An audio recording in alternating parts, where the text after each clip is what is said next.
Rytoj prasideda visą savaitgalį vyksianti paramos ir labdaros fondo Nebūk abejingas inicijuota akcija Būk pirmūnas. Jos metu pilietiškai nusiteikęs jaunimas, atstovaujantis ir kurčiųjų bendruomeniai, ragins nupirkti kanceliarinių prekių stokojantiems mokiniams. Akcijos savanoriai prekybos taškuose Maxima rinks kanceliarinės prekes ir ragins paaukoti žmonės, būti solidariems, nupirkti ar trintuką, ar peštuką, ar kuprinę. Prie tos akcijos prisijungia Panevėžio kurtieji.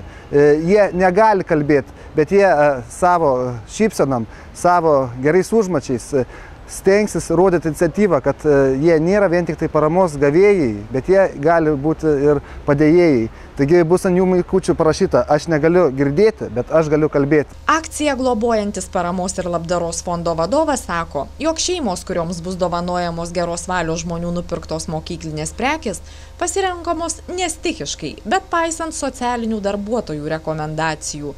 Negana to, manoma, jog vadovautis vieninteliu kriterijumi gaunamomis socialinėmis išmokomis neteisinga.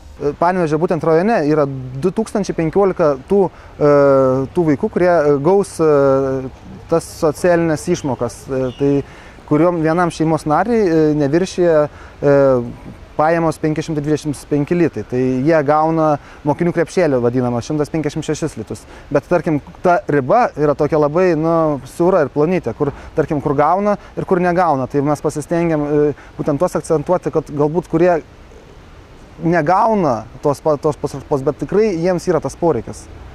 Būk pirmūnas akcija, pasak Domo Petrulio, tampa tradicinė. Pernai kanceliarinės prekės išdalintos 110 šeimų. Šiųmetė akcija išskirtinė todėl, kad į ją įsijungė kurtieji, nusprendę parodyti, jog jie nėra socialinėme užribyje, bet gali būti nemažiau naudingais visuomenės nariais.